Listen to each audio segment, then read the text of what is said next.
everyone, Novels Wonderland here. Thank you all for the love and support you've shown me and the channel. It means everything. Welcome to Novels Wonderland, OPM Reborn as King Infinite 8 Gates. Chapter 181 to 198, Fireworks Made of Planets. King threw another punch, but this time it didn't land on Saitama's face. Instead, Saitama caught his wrist in a death grip. Got you. Saitama's aura spiked again. He squeezed King's captured wrist until the bones creaked and groaned. Then, reaching out with his other hand, he grabbed King's head and slammed it forward. Veins bulged on Saitama's arms as every muscle fiber exploded with berserk power. Pinning King by the face, he launched a full-throttle charge. With the crisp sound of glass shattering, the duo smashed right through the fabric of reality, tumbling out of the surface space and into the chaotic tides of the dimensional turbulence. Swept by the silver ocean of spatial currents, King violently snapped his own trapped wrist to break the grip. Under his control, the severed hand reattached and healed in the next second.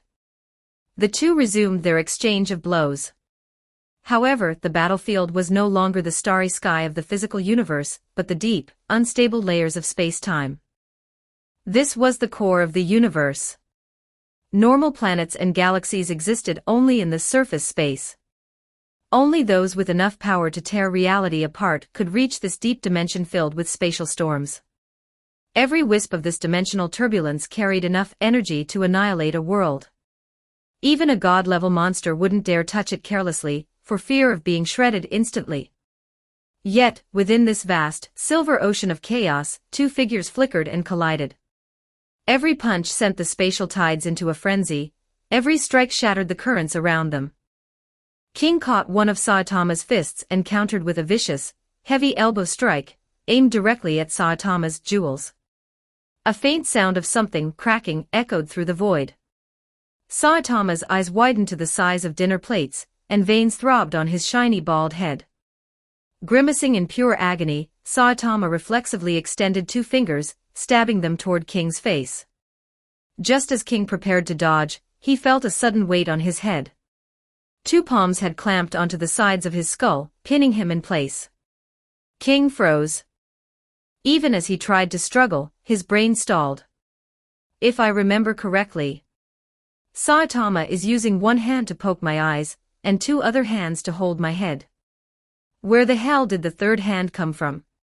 King looked closely and realized that from behind Saitama's back, an arm seemingly composed of pure energy had materialized. And it wasn't just one, there were 4 extra arms. Saitama's fingers didn't hesitate, plunging straight into King's eye sockets. The eyeballs burst instantly, and crimson blood sprayed into the silver void. King didn't care about such a minor injury. He shook his head, and a new pair of eyes grew back in a blink. He looked at Saitama with genuine curiosity. Saitama, how did you grow 4 extra arms? Saitama looked a bit confused himself. He subconsciously clenched his 6 fists, and the energy arms behind him mirrored the motion perfectly. I don't know. I just felt like I didn't have enough hands to trade punches with you. I thought about it really hard, and then these 4 extra arms just popped out. They look like energy, don't they? King. I guess when you are the rules of the universe, logic is optional. King realized that no matter how many, impossible, things the bald demon did, he shouldn't be surprised anymore. But he wasn't going to let Saitama have all the fun. Time to innovate. With that thought, King triggered his energy mastery. Dozens of golden arms began to manifest behind him. He radiated a brilliant, divine light, looking like a multi-armed deity descended from the heavens.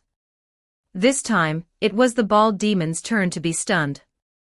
Saitama's face went deadpan as he pointed at the halo of arms behind King. Yours are way more excessive than mine. After a brief round of mutual roasting, the two charged again, initiating a new cycle of carnage. In the deepest layers of space, 2 demonic silhouettes traded blows. Everywhere they passed, they left behind persistent energy fields that refused to dissipate. If the spatial turbulence here was an ocean, a single drop splashed from their clash would be enough to one-shot meteoric burst Boros.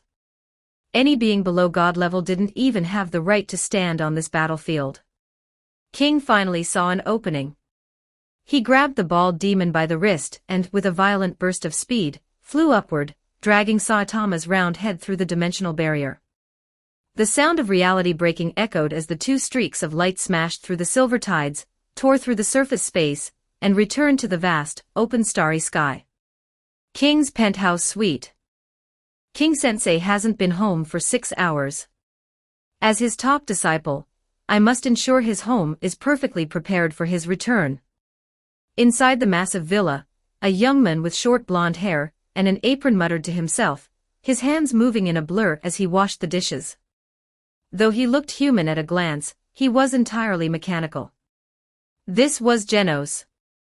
He had been staying at King's place lately, handling every chore with surgical precision. Even King had to admit that Genos was the most efficient, unpaid mechanical intern in history. Sometimes, Genos didn't even wait for an order, he simply anticipated King's needs and finished the work before being asked. Grocery shopping, cooking, cleaning, laundry, dishwashing, he was a master of them all. Casino had intended to build Genos into a combat-type cyborg, and that had been Genos's original goal as well. But since meeting King, the level of combat Genos witnessed was so high that if he even grazed a stray shockwave, he'd be reduced to spare parts. Out of necessity, he had evolved into the ultimate domestic assistant. But Genos enjoyed it. In his mind, managing his master's logistics was a vital part of his hero training. He believed that by observing the lifestyle of the strongest men, he could find the path to true power. Essentially, he had become a hardcore fanboy with a mechanical brain. Drying the last bowl, Genos untied his apron and sat down primly on the sofa, staring at the front door. King-sensei went out with Mr. Saitama a while ago. I don't know what they're doing, but they're probably just playing video games. After all, they are such good friends. It's not like they'd be out there beating each other to death or anything. Deep space. Saitama's face twisted as a powerful punch landed on his jaw, sending blood spraying from his mouth.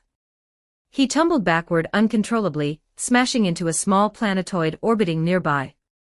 King chased after him without a second's delay, appearing as a red streak of light diving toward the planet. The moment he landed, the crust began to buckle and shatter. Spiderweb cracks spread across the surface with manic intensity, and magma geysered from the broken ground. Saitama patted the dust off himself and wiped the blood from his face.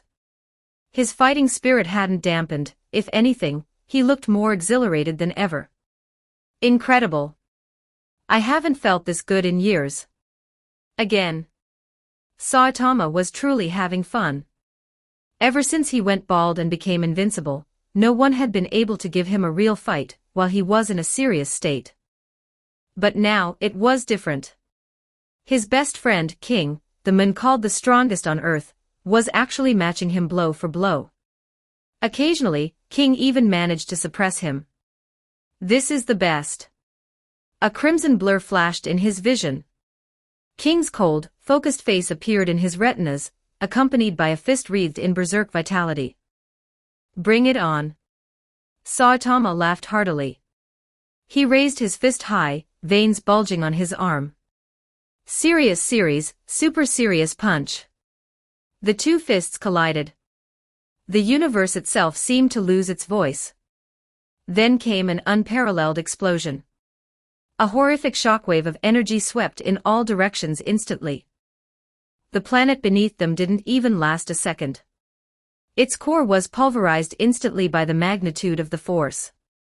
The planet turned into a firework display in the vast, silent void of space. Blinding fire swallowed the darkness. Within the inferno, one could still vaguely see a yellow streak and a red streak clashing over and over. Chapter 181, Chapter 182, The Law of the Dark Baldi. 546 words. Chapter 182, The Law of the Dark Baldi. The massive forces unleashed by the exploding planet couldn't scratch Saitama or King. In his eight-gates state, King was effectively a god. As for Saitama, having entered his full, serious mode, even a planetary core detonating in his face was nothing more than a mild breeze. The two fought their way into the deep reaches of the cosmos. At their current output, even massive stars couldn't withstand more than a few exchanges before collapsing and going supernova. As their duel carried them past a tiny, incredibly dense celestial body, both King and Saitama were suddenly jerked toward it by an irresistible gravitational pull. Standing on the surface of a neutron star, they both felt a staggering weight pressing down on them, the extreme gravitational crushing force unique to such a high-density object. But even this cosmic pressure could only slow them down by a fraction, it couldn't stop them. In fact, King found an even more efficient way to deal with it. He pressed his palms against the surface of the neutron star. In a heartbeat, he completed his adaptation to the entire planet. A torrent of energy erupted from his hands, enveloping the star. In the next second, the entire neutron star began to warp and compress under King's will. In a literal flash, a celestial body with the mass of a sun was refined and condensed into a pair of silver-white brass knuckles. The sharp spikes on the knuckles glinted with a chilling, metallic luster. In mere seconds, King had alchemized a high-density star into a personal weapon. The strongest man on Earth had just turned a cosmic landmark into jewelry. Seeing this, Saitama scratched his head in amazement. "You can make weapons like that?" "Let me try."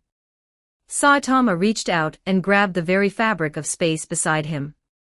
Relying on his logic-defying strength and god-tier grip, he literally pinched the void and tore a piece of space out of reality. Then, as if he were playing with modeling clay, he began to knead the piece of the void into the shape of a knuckle duster. "I think it goes like this, hope I'm doing it right." With a bit of trial and error, Saitama slid the newly molded, spatial knuckles onto his hand. Realizing they fit perfectly, the bald demon grinned. "Now we both have weapons. Let's go again." On this day, countless intelligent civilizations across the universe felt a terror they had never known. Those primitive races unable to leave their home planets were the lucky ones, they remained blissfully unaware of the horror.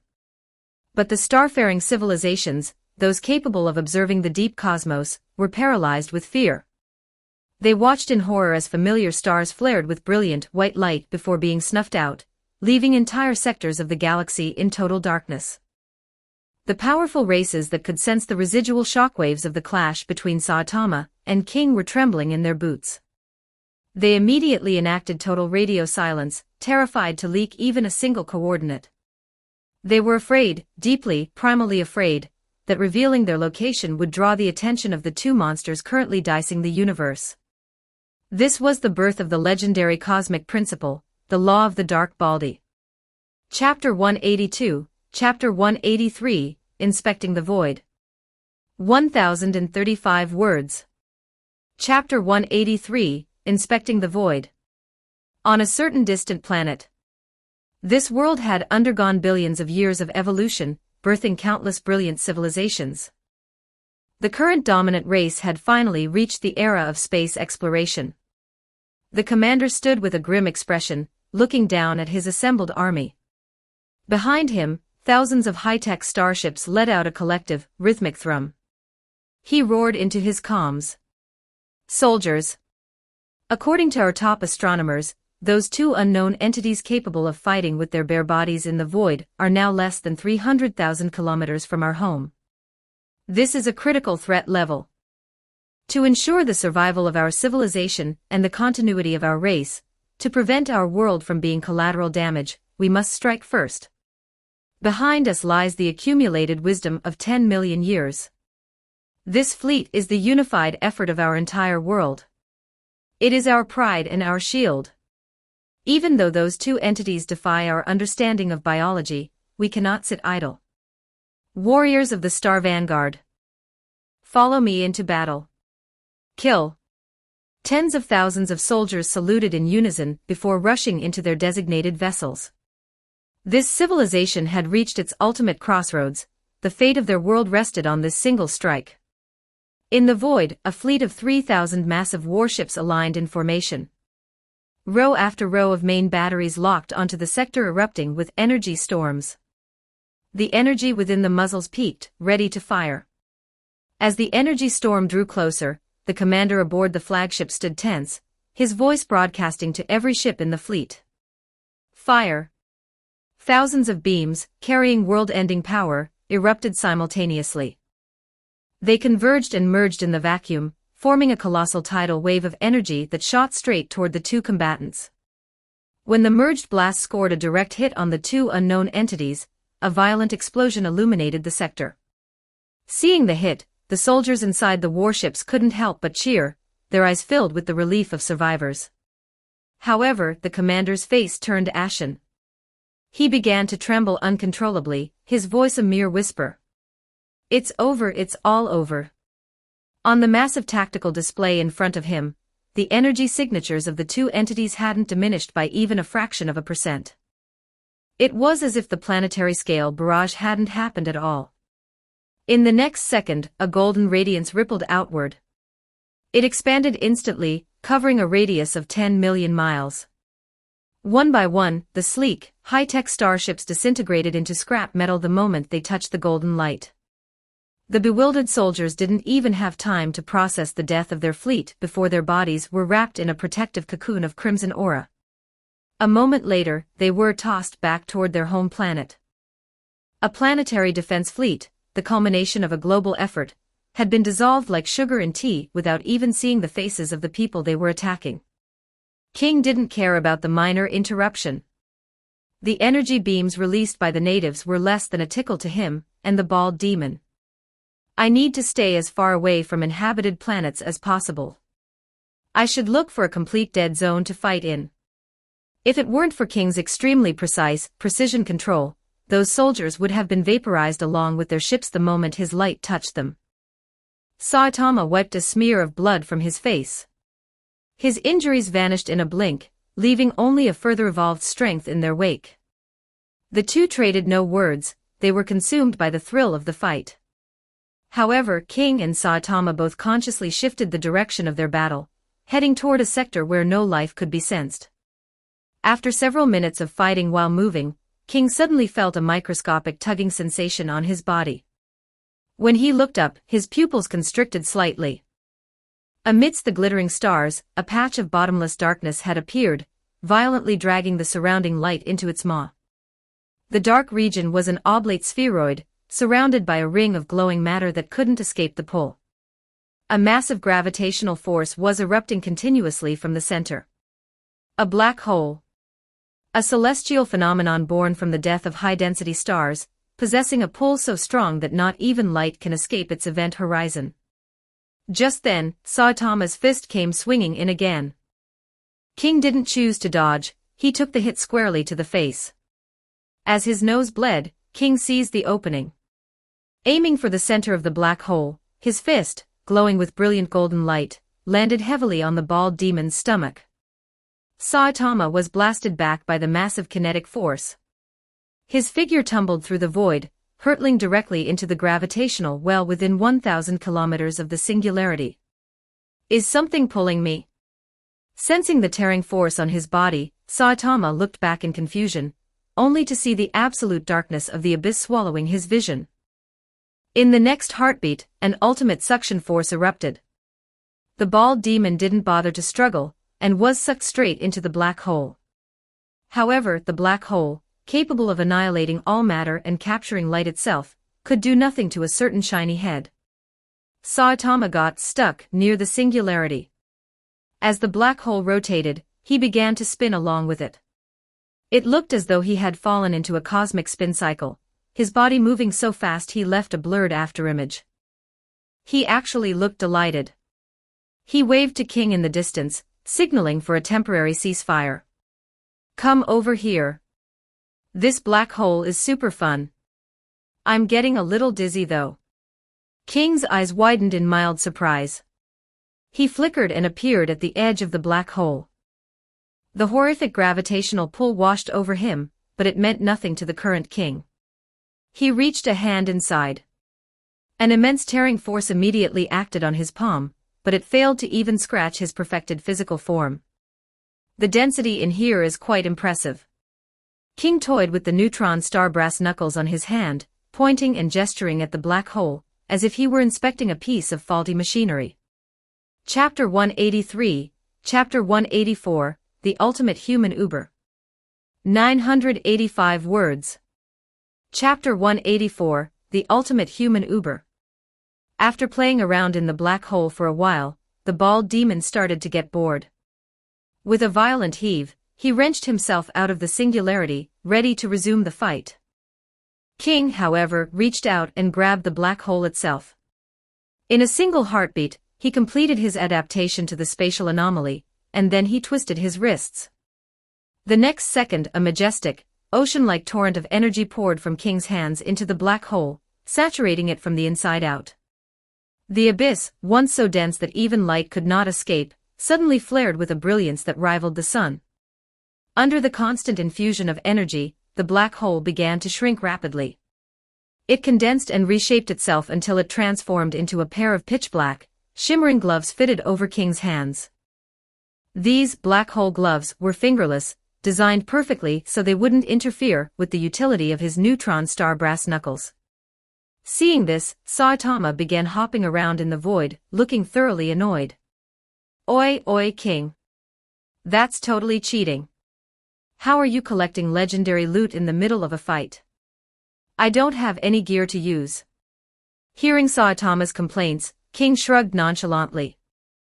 These are all handcrafted by me.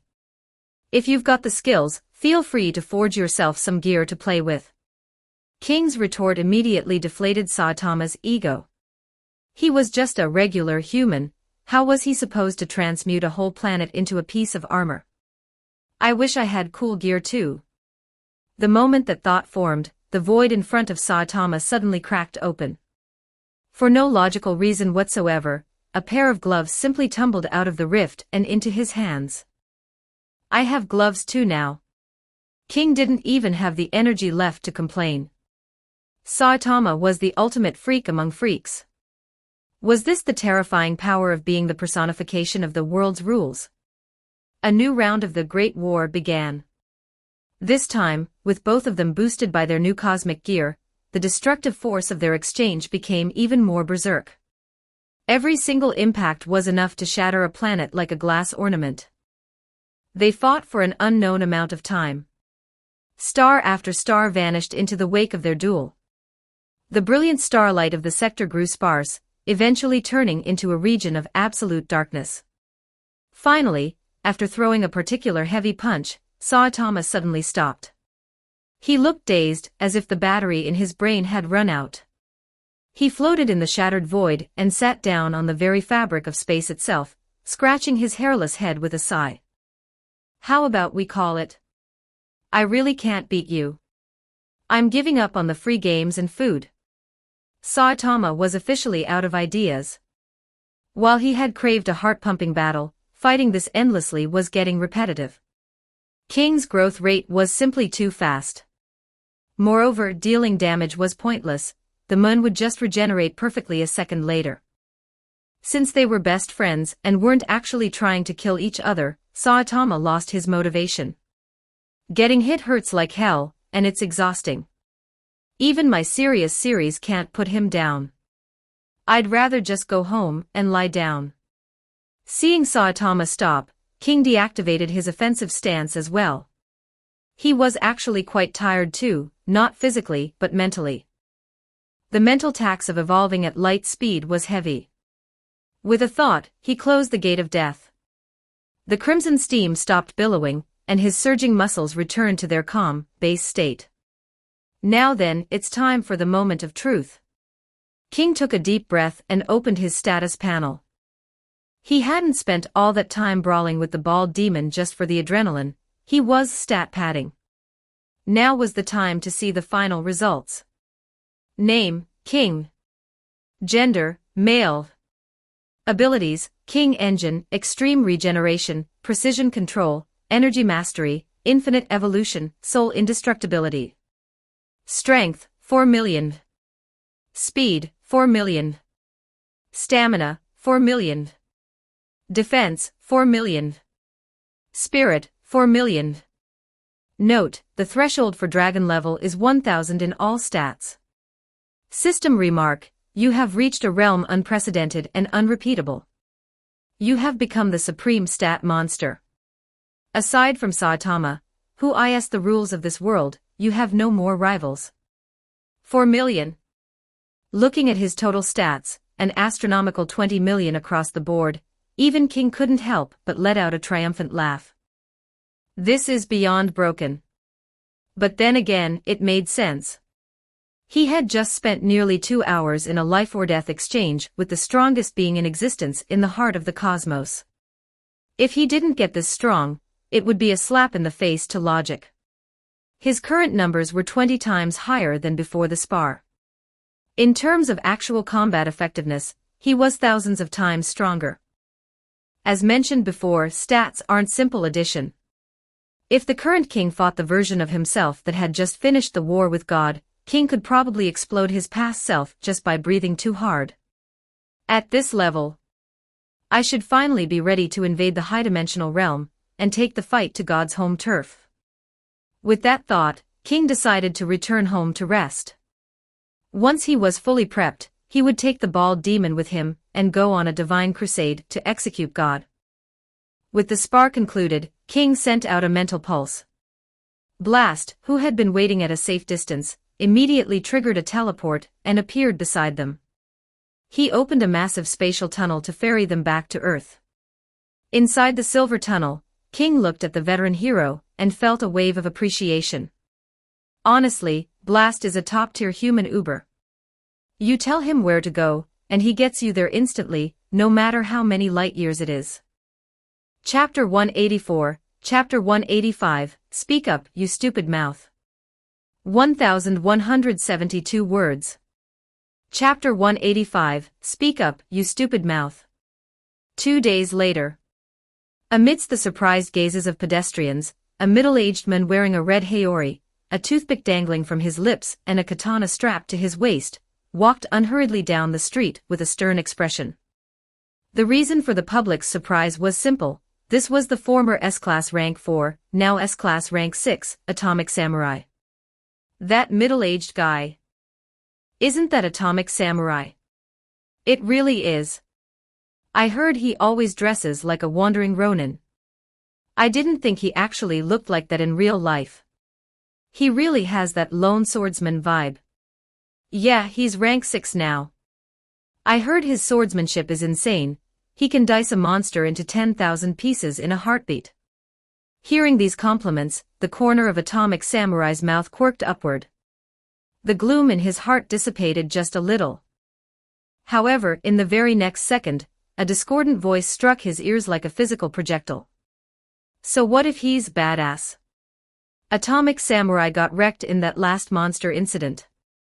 If it weren't for the legendary king heroically saving the day, he'd be 6 feet under by now. A group of kids nearby thought they were whispering, but how could their murmurs escape the ears of a great swordsmaster? Atomic Samurai's face turned green instantly. He felt a sudden urge to stomp over and argue with them, but he abandoned the thought a second later. Whatever.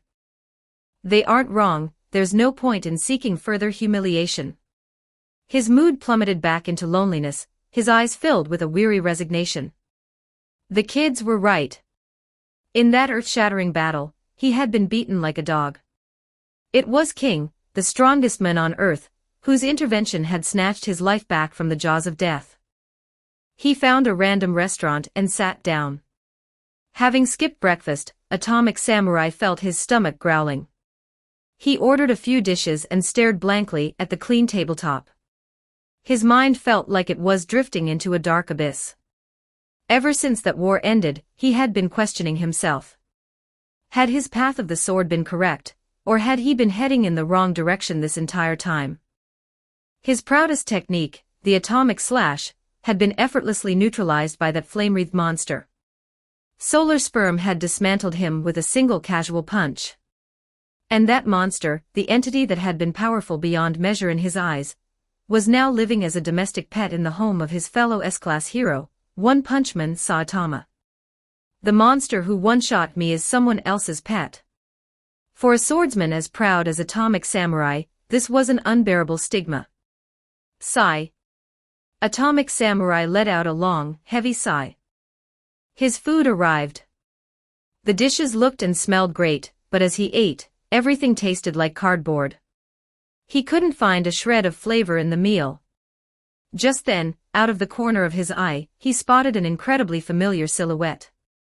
The tall figure had flowing golden hair. Even with his back turned, he radiated a pressure that felt like it could suppress anyone in the room at any moment. That man is that king. The moment the thought occurred, Atomic Samurai's eyes lit up. What is he doing eating at a place like this?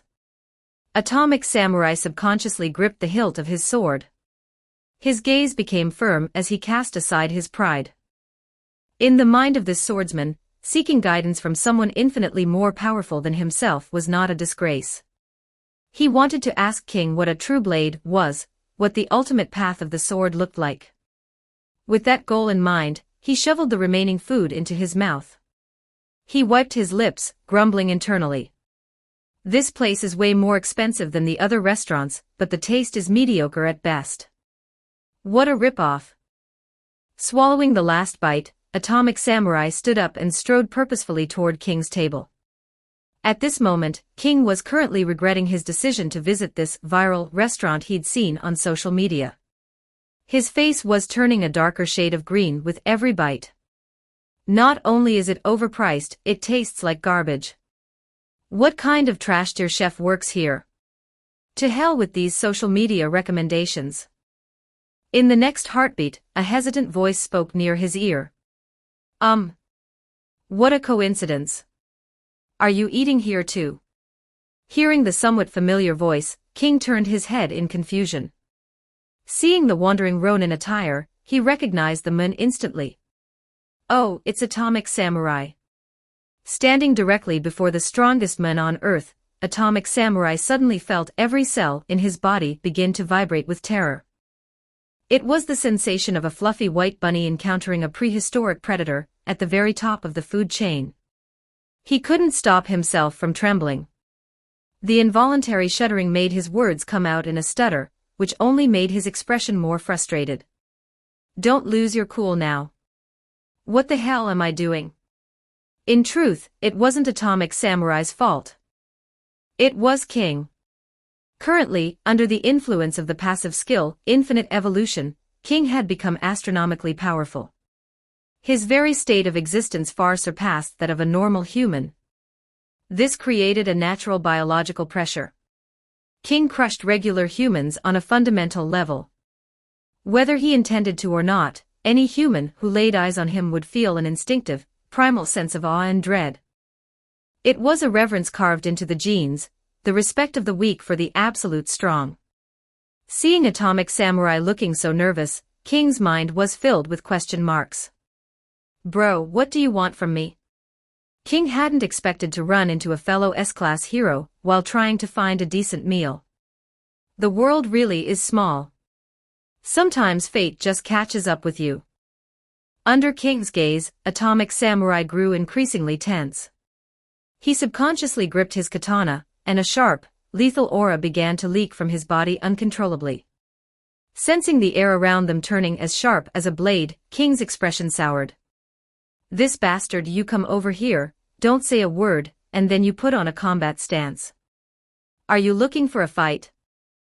If possible, King didn't want to fight Atomic Samurai. The guy was too weak. King was afraid a light flick of his finger might send him into a permanent coma. But if this guy was truly looking for trouble, King didn't mind giving him a small lesson in humility. Atomic Samurai's face was now flushed bright red. He reached down and pinched his own thigh, twisting the skin with a brutal wrench. Speak up, you stupid mouth. Say something. The sharp spike of pain made his face twitch, but it finally allowed him to break free from the paralyzing awe. Drenched in cold sweat, Atomic Samurai exhaled. This is the power of King, the strongest man on earth. Just a glance and I almost lost my will to resist. Chapter 185, Chapter 186, still no different from an ant. 803 words. Chapter 186, Still no different from an ant. In this moment, Atomic Samurai gained a much deeper understanding of King's power. Before, he simply felt that King was far stronger than himself, but he had no concept of just how wide that gap was. Now he understood what a true powerhouse looked like. A true powerhouse didn't even need to move. Their mere presence generated a pressure that could suppress a man's very soul. Standing before King, the great swordsmaster felt that he didn't even have the courage to draw his blade. He felt less like a warrior and more like a soft, helpless kitten. "What is it, Atomic Samurai? Do you need something?" King's deep, steady voice struck Atomic Samurai's ears like a localized thunderclap. He snapped back to his senses, his expression turning deathly serious and formal. Atomic Samurai took a deep breath and spoke with absolute sincerity. "King, I have a request. Please spar with me. I need to feel the distance between my path and the summit." Hearing the invitation, King paused. His first instinct was to decline. He didn't really want to bother with the little guy. The difference in their levels was simply too vast now. A spar wouldn't even be productive for someone at Atomic's level. Under the crushing weight of King's raw stats, all technique became a pointless exercise in futility. King also felt he had nothing to teach. The only thing he had that touched upon martial arts was his imperial fist. Everything else he did was just a byproduct of having god-tier numbers. Just then, the system inexplicably popped up, offering a choice for this seemingly minor event. "Congratulations, host, you have triggered a choice event. Option 1, accept Atomic Samurai's request. Engage in a spar, the equivalent of an adult playing with a toddler. Let him see the flaws in his swordsmanship. Requirement, avoid accidentally killing Atomic Samurai. Reward, System Item X1. Option 2, reject the request. Enjoy your personal time, and tell Atomic Samurai to go find enlightenment on his own. Teach him that only self-forged strength is true strength, and that following another's path is a dead end. Reward, Random System Item X1. Option 3, kick Atomic Samurai into the horizon and humiliate him. Tell him that without power, he is nothing. Order him to stay out of your sight, for even breathing the same air as such a weakling is an insult to your status. Reward, Title, Combat High X1. Title effect, increases all attributes by 2% during battle. Effect disappears immediately upon exiting combat. A triple choice. King's eyes widened slightly. This was the first time he had seen 3 options presented at once. Option 3 was an immediate no. While King could be a bit cynical and manipulative, he wasn't a sociopath who enjoyed humiliating his fellow heroes for no reason. Atomic Samurai wasn't a villain, and King wasn't a survival of the fittest bully. Options 1 and 2 were essentially yes or no to the spar, with identical reward quality. King ignored the third option and after a brief thought, chose option 1. He was actually curious to see exactly how huge the gap was between his current self and a standard dragon-level hero. "I accept your request." After several seconds of silence, during which Atomic Samurai assumed he was about to be rejected, King gave his answer. Atomic Samurai was overjoyed. He immediately bowed deeply to King. "I am eternally grateful. When shall we begin?" King looked at his half-eaten, viral meal. He had been about to walk away from it, but the image of a certain elderly master popped into his head. He paused for 2 seconds and spoke with a touch of resignation. "No rush. Let me finish my lunch first. Better not waste food. Every grain is the result of hard work, after all. Even if the chef is a criminal for making ingredients this high quality taste like hot garbage." King finished the meal in record time. He and Atomic Samurai walked out of the restaurant and took to the skies, flying toward the uninhabited outskirts. After having a world-shattering war with the bald demon, preparing to fight a baby-tier, dragon-level hero felt incredibly strange. They landed in the wilderness, their boots sinking slightly into the soft yellow sand. King looked at the man across from him. Atomic Samurai's aura was so faint it was practically non-existent. King's expression became increasingly weird. Really this weak? Or am I just that strong? The difference between their auras wasn't just strong versus weak anymore. It was the difference between a hurricane and the buzzing of a fly. Even with Atomic Samurai standing right in front of him, in King's perception, the man felt no more significant than an ant on the ground. Chapter 186, Chapter 187, Absolute Playfulness and Total Crushing. 1073 words. Chapter 187, Absolute Playfulness and Total Crushing. To avoid accidentally killing Atomic Samurai with a stray wave of his hand, King crooked his finger, signaling for the swordsman to make the first move. Strike me with your strongest attack. Let me experience your path of the sword.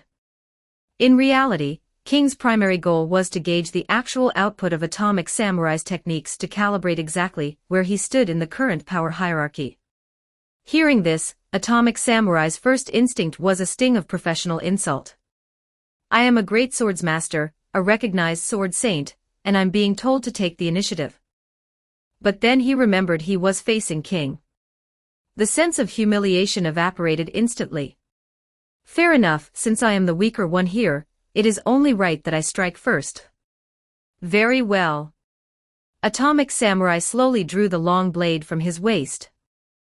As the steel left the scabbard, a brilliant, sharp cold light pierced the air. Then, King, please witness this. My ultimate technique, Atomic Slash. Atomic Samurai took a violent step forward.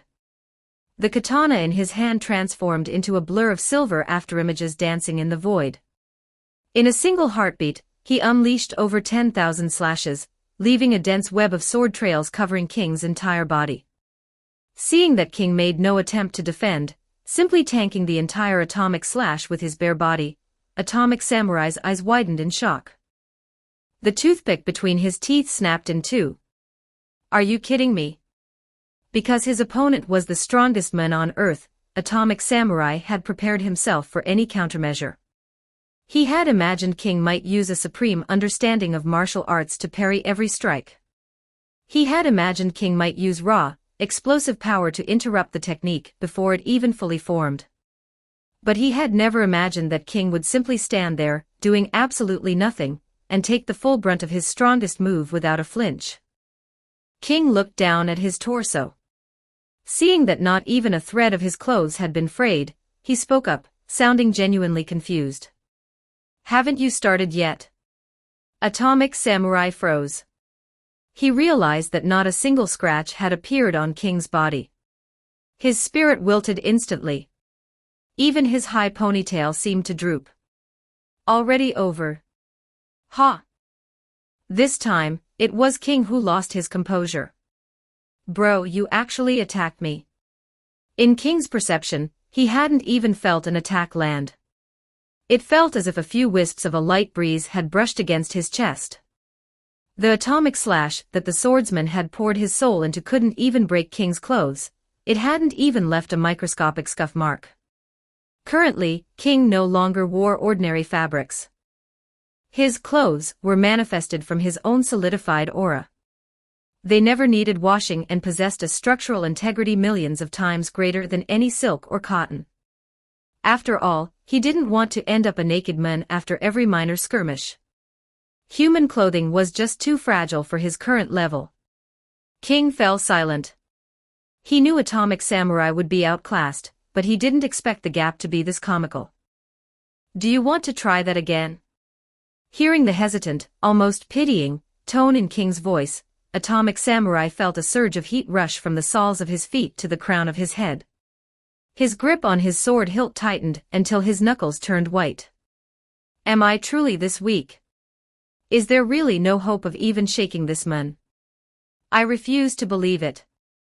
I simply haven't found my own true blade. If I can find my path, I will have the power to stand before him.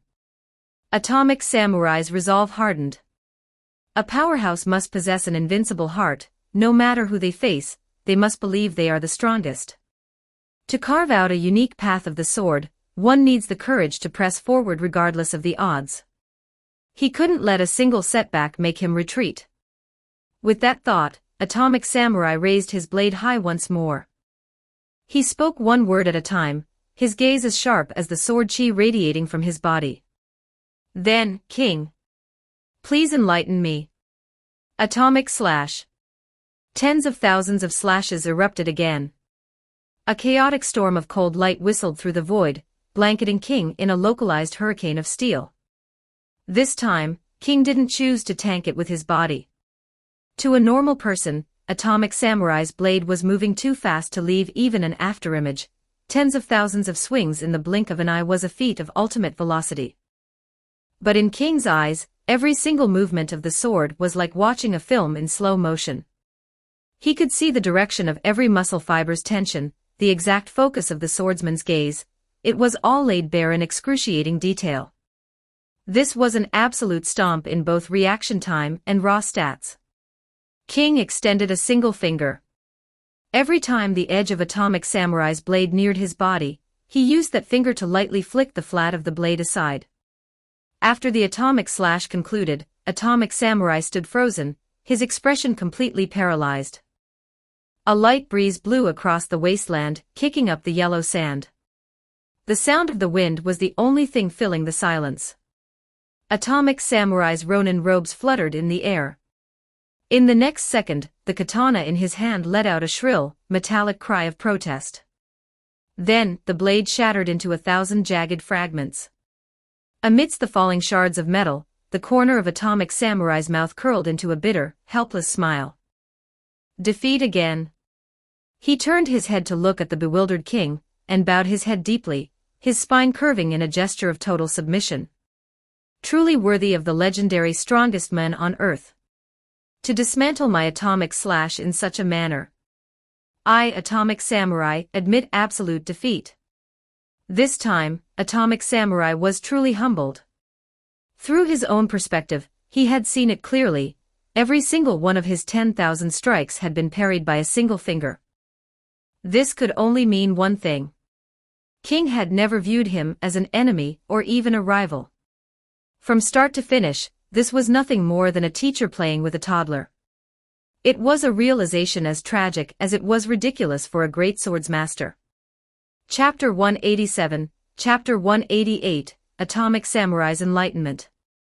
915 words. Chapter 188, Atomic Samurai's Enlightenment. For the first time in his life, Atomic Samurai felt his entire path, his very way of life, be completely negated. It wasn't a negation from an outsider, but a rejection from his own soul toward the road he had walked. Failure itself wasn't the terrifying part. What was terrifying was that even he had thoroughly accepted this defeat as absolute. Atomic Samurai felt something within him shatter, breaking along with the steel in his hand. Just then, a figure stepped into his field of vision, blocking the sunlight and casting a long, heavy shadow over him. Atomic Samurai slowly looked up. That domineering, majestic face was mere inches away. Do not be discouraged, Atomic Samurai. Do you know what you are lacking? It is exactly what you are missing that has stalled your growth and left you trapped within your current bottleneck. What? This string of questions from King instantly piqued Atomic Samurai's curiosity. He straightened his back, listening intently. At the same time, he was internally shocked. How did King know I had hit a plateau? How could he tell that my path of the sword had reached its limit? Seeing the look of utter surprise on the swordsman's face, the corner of King's mouth twitched upward ever so slightly. Are you kidding? I have the power of the plot on my side. But what kind of profound-sounding nonsense could he use to keep this guy in awe? After a few seconds of calculation, while meeting Atomic Samurai's burning gaze, King slowly delivered his answer.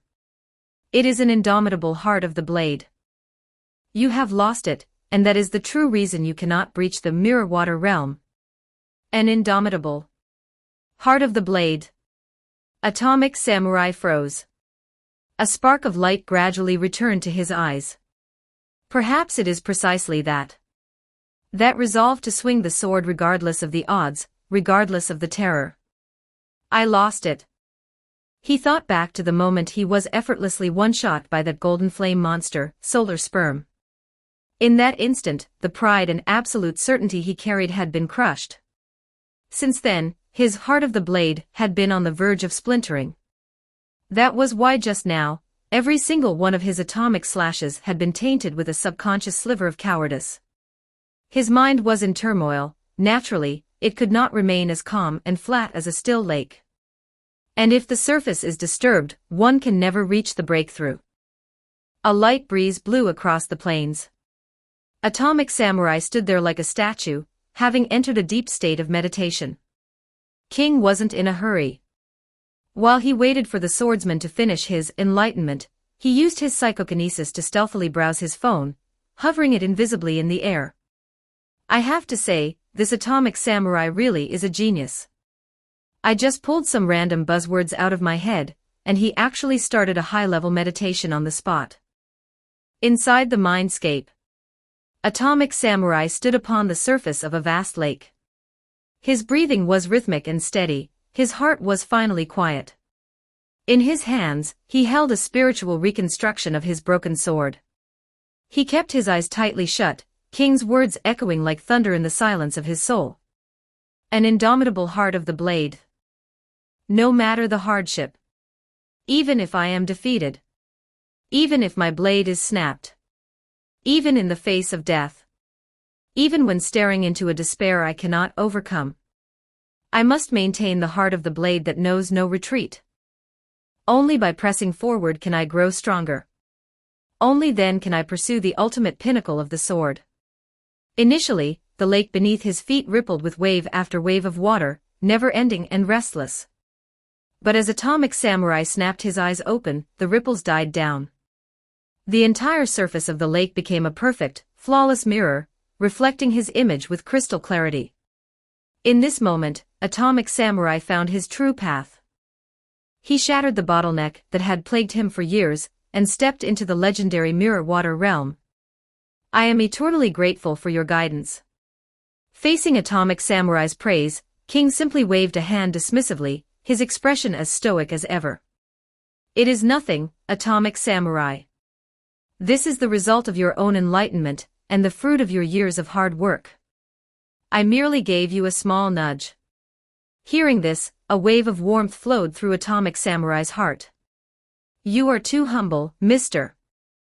Without your surgical insight and pinpoint guidance, how could I have achieved enlightenment so quickly? Every word of praise was sincere. At this moment, his reverence for King had reached a near-religious level. Watching Atomic Samurai rush off home to continue his meditation, King scratched his head, looking a bit helpless. Why does this guy feel like an NPC? He pops out of nowhere to give me a quest, I drop 2 lines of dialogue, he gets a power-up, drops the quest reward, and runs away. How strange. Whatever, don't think about it. King closed his eyes and plunged his consciousness into his mind, listening to the celestial, cold chime of the system. Congratulations, host, for completing Option 1. Option 1, accept Atomic Samurai's request. Engage in a spar. Requirement, avoid accidentally killing Atomic Samurai. Completed. Ding. Rewards distributed. Congratulations, host, for obtaining Time Stop Force Field X1. Chapter 188, Chapter 189, What the hell is going on? 1052 words. Chapter 189, What the hell is going on? Looking at the new item in his inventory, King raised an eyebrow. Time Stop Force Field. He clicked on the details, and the translucent blue data panel appeared before him. Time Stop Force Field, a special item capable of pausing time. Upon activation, time within a 100 km radius is suspended. Energy is consumed during the pause. The user can choose to resume time at any moment. This feels familiar. For some reason, the image of a vampire in a yellow jacket with a green heart on his forehead flashed through King's mind. Isn't this literally just the world? With a thought, King withdrew the Time Stop Force Field from his inventory, and it materialized in his hand. Looking at the device, which resembled a sleek remote control, King rubbed his chin and decided to give it a field test. He took a step and flickered, appearing in the middle of a bustling city plaza. Young couples leaned against each other, their eyes filled with sweetness and affection. Groups of students walked by, laughing and chatting about the day's simple joys. Anxious salarymen clutched their briefcases, checking their watches as they power-walked toward their destinations. Observing the tapestry of human life, King pulled out the remote and pressed the large "Stop" button. In an instant, the world fell silent. A faint purple ripple expanded outward from King, blanketing the area for 100 kilometers in the blink of an eye. Everything froze. The affectionate gazes of the couples were locked in the void. Though they stared into each other's eyes, the emotion could no longer be transmitted. The salaryman was pinned in place, anxiety etched into his features, his left foot hovering midair. The students' laughter was frozen on their lips, their hands caught in mid-gesture like a gallery of hyperrealistic statues. In this frozen domain, only King moved. He stood still, his divine sense sweeping across the entire 100 kilometers radius. Everything has entered a state of absolute stasis. Looking at the unmoving people, King did a few brief experiments. He found that he could move their bodies as easily as mannequins. All those time-stop tropes from those certain videos can actually be achieved with this thing. King quickly tossed those unhealthy thoughts aside. A new question popped into his head. During the pause, do these people retain their consciousness? King pulled out the remote and clicked "Start." The purple glow rippled back, and everyone resumed their interrupted actions. The couple's fingers remained interlaced, their happiness undiminished. The salaryman's face remained a mask of stress as he continued his sprint, muttering under his breath. "That damn boss. I'm gonna be late again, f***ck." The laughter of the students filled the air once more. King nodded. Based on their reactions, the time stop effectively froze their consciousness as well. They had no awareness of the gap in time. As of now, King hadn't found a particularly grand use for this item. It was a decent support tool or crowd control device at best. I wonder, can the time stop force field trap the bald demon? King was a man of action. With a flicker, he appeared in front of a small villa. This was the home the Hero Association had gifted Saitama. Interestingly, several more luxurious villas had sprung up around it recently, belonging to old money types who wanted to live near the world's strongest heroes. Let's see if the power of time can affect a cheat code. King pulled out the device and slammed his thumb onto the button. Inside Saitama's home, a certain shiny bald head lay lazily on a floor mat. Saitama was holding a freshly opened bag of tomato-flavored chips, popping them into his mouth while staring intently at the TV. On screen, a parody of a famous shonen anime was playing.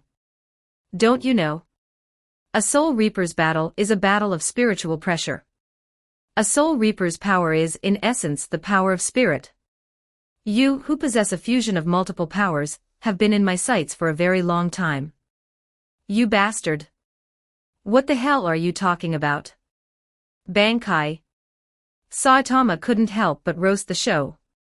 Is this protagonist's hearing worse than mine?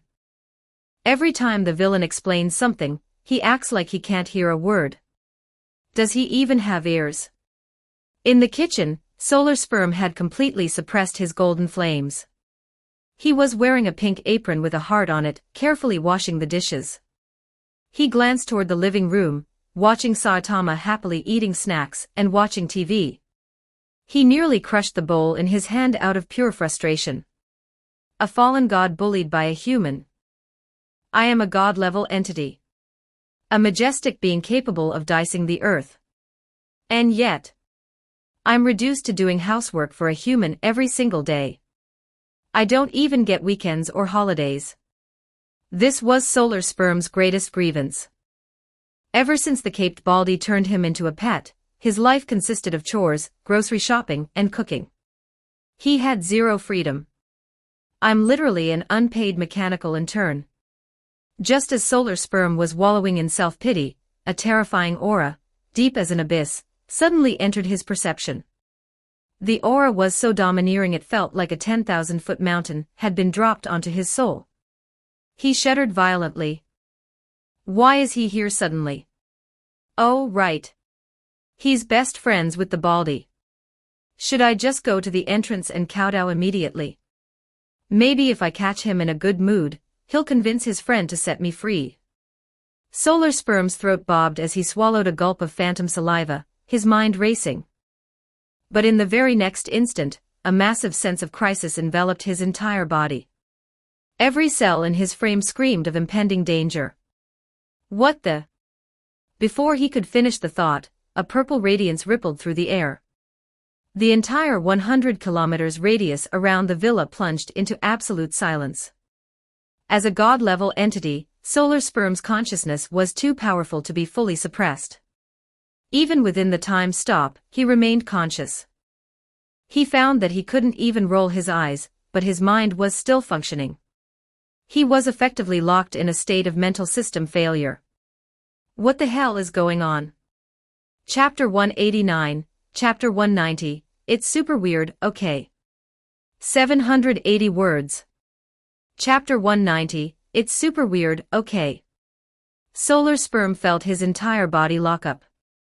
He couldn't move an inch, even rolling his eyes was a luxury beyond his reach. What the hell is going on?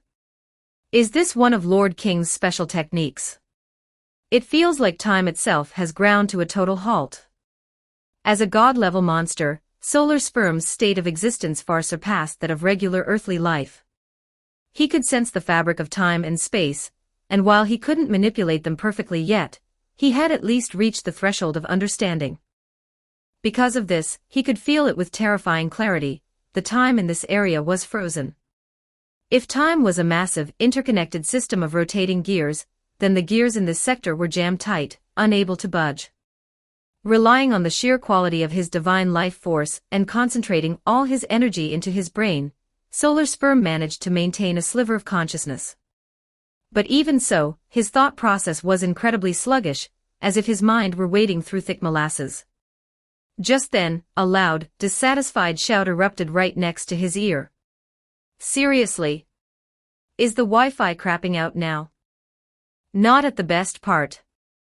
Within the domain of absolute stasis, Saitama remained completely unaffected. He began aggressively slapping the side of his LCD TV in frustration. The screen was frozen on the exact moment the villain and the newly evolved protagonist were about to initiate their final showdown. Are you kidding me? Veins popped on Saitama's smooth head. This ultimate edging of a cliffhanger made him incredibly cranky, especially since he was finally getting into the show. Solar Sperm watched this from his frozen perspective, his mind reeling with shock. Saitama can ignore a time stop. Is his state of existence really that much higher than mine? But then he remembered.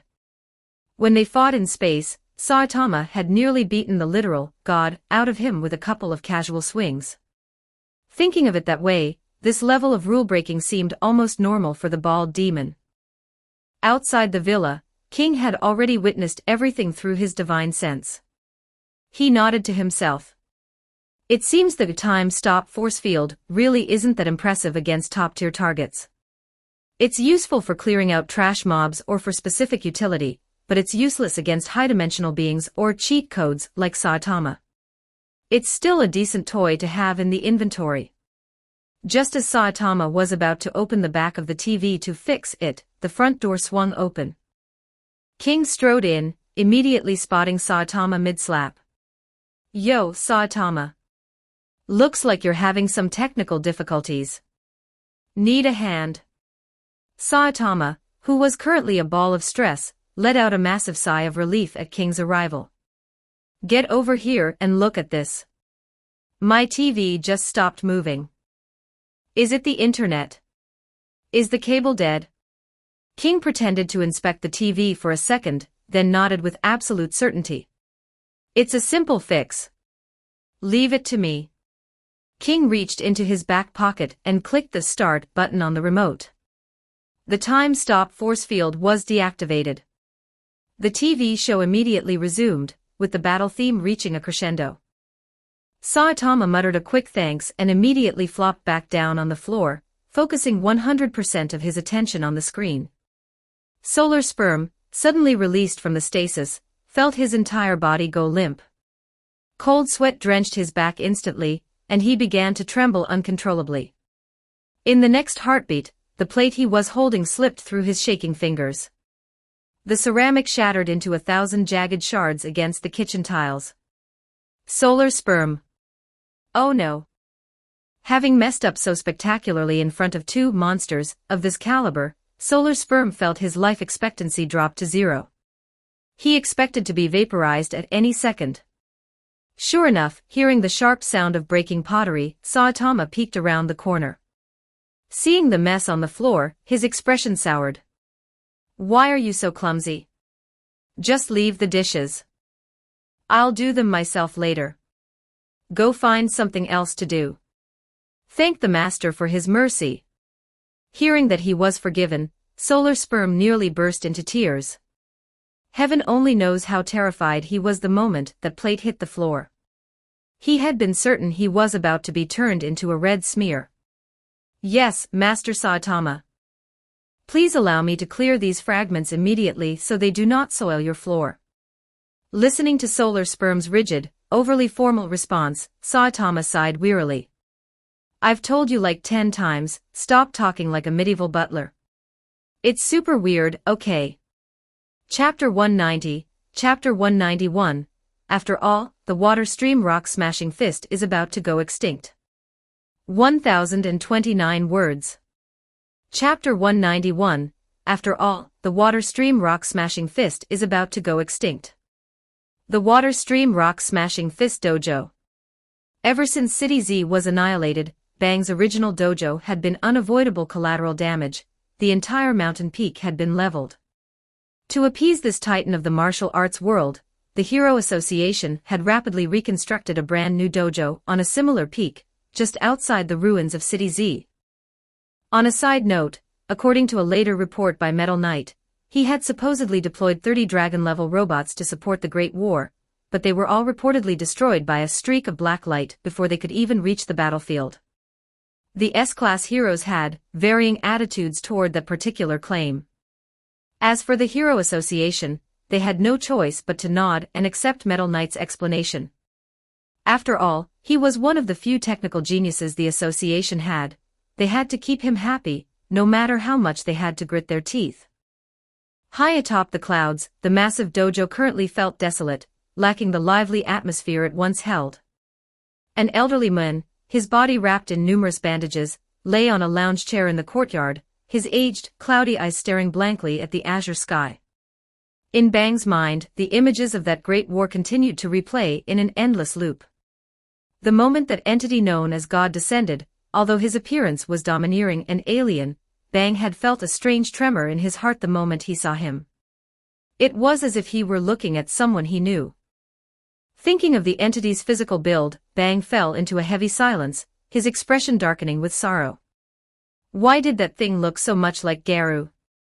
But he was clearly the god that tried to end the world. That feeling had haunted Bang ever since that day.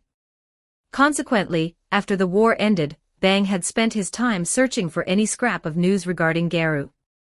A person like him, an incredibly talented top disciple, should have left some kind of footprint in society. Yet, for some reason, it was as if Garu had vanished from the face of the earth.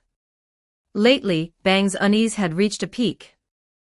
Garu had seemingly evaporated into thin air, not a single trace of his existence could be found. Don't panic. Maybe he just went to a distant city. Bang tried to comfort himself, but he knew better than anyone that such wishful thinking was rarely the reality. His thoughts drifted back to the day everything went wrong. Back then, Bang had actually noticed the darkness in Garu's heart long ago. He simply believed that with enough care and guidance, he could steer the boy back toward the right path. He never expected that Garu would eventually choose to brutalize every other student in the dojo before defecting, all to pursue his twisted ideal. Because of that incident, the other disciples, fearing Garu's eventual return and revenge, had quit one by one. It also ensured that no new recruits dared to join the Water Stream Rock Smashing Fist school. Since then, the dojo had withered away, leaving only Charanko, the one disciple who possessed absolutely zero talent for the arts. The memories turned into bitter fragments. Bang let out a long, heavy sigh. His aged but usually upright frame seemed to slouch with the weight of his regrets. Just then, the sound of steady footsteps echoed from the skyward stairs nearby. The newcomer's gait was incredibly stable. The rhythm of each step was perfectly measured, giving off the aura of someone with deep internal reserves, calm, confident, and unyielding. Bang opened his eyes curiously and looked toward the stairs. Who would come all the way up here? And judging by that footwork, this is no ordinary person. Could it be a dojo challenger? It wasn't a strange thought for Bang. In the martial arts world, he was a living legend, and there were countless warriors who wanted to make a name for themselves by defeating him. I suppose it's time to loosen up these old bones. These bandages were making my shoulders a bit stiff anyway. Bang stood up slowly, popping his joints. A series of crisp, rhythmic cracks echoed from his skeleton. Just as he prepared to greet this unknown guest, a voice, one he knew better than his own, pierced his ears. Oi, oi, oi. The old man still got some spirit left in him, I see. I just get back and you're already looking for a fight. That voice. Bang's eyes widened in sheer disbelief. But before the person even came into view, he saw that signature, split white hair. Garu strode into the courtyard with a confident, steady gait. He looked around the small yard, and let out a snort of nostalgia. Looks the same as when I left, old man. I see your taste hasn't improved at all. Bang raised an eyebrow, forcibly suppressing the shock in his heart. He countered with a teasing jab. Oh? If it isn't the top disciple, who shouted about becoming absolute evil, beat up all my students, and ran away.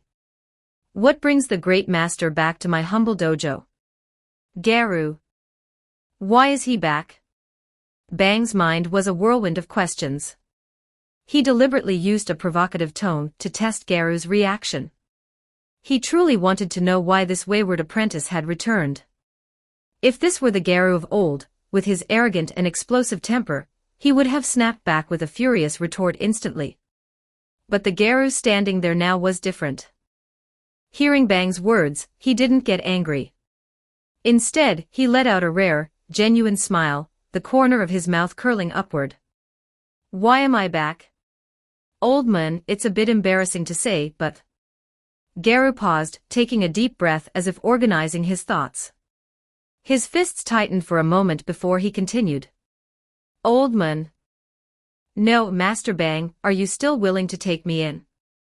I want to come back and study the Water Stream Rock Smashing Fist. After all, it's on the verge of going extinct, isn't it? Chapter 191, Chapter 192, Then How the Hell Am I Supposed to Be S? 908 words. Chapter 192, Then How the Hell Am I Supposed to Be S-Class Rank 1? Garu's words hit home like a piercing arrow, striking straight through Bang's emotional defenses. The titan of the martial arts world lowered his head. When he looked up again, his wrinkled eyes were rimmed with a faint, glistening red. What made you want to come back suddenly? Do you no longer wish to carry out your path of absolute evil? Facing Bang's question, Garu scratched the back of his head awkwardly. He pointed a thumb at his chest, his gaze defiant but softer than before. Not exactly. This genius still intends to become absolute evil. I've just decided to change the method. At this point, a flash of genuine guilt crossed Garu's eyes. He suddenly bowed his head, his voice thickening with a slight tremor. I'm sorry, old man. I shouldn't have done what I did. I threw your hard work back in your face. Give me one more chance. This time, I'll find the right way to reach my ideal. Bang stood frozen for a long time.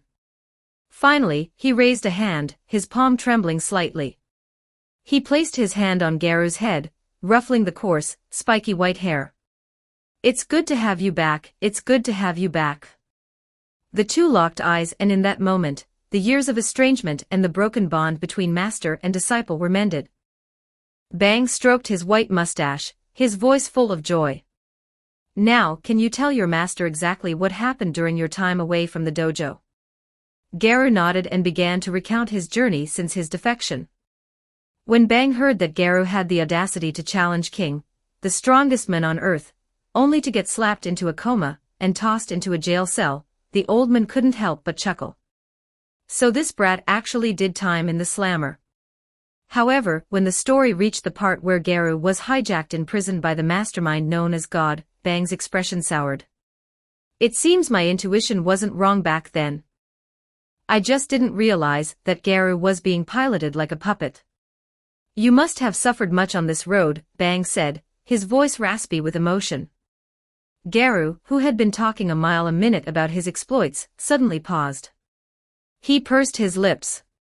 "Psh, it was nothing. I'm a beast, remember? A few bumps in the road don't mean a thing. But forget that part, I haven't even gotten to the main event yet." Bang continued to listen as Garu described the final battle. When he heard that King had literally chased God into the heart of a star, beaten him into submission, and then dragged a dying Garu out of the solar fire, Bang finally lost his composure.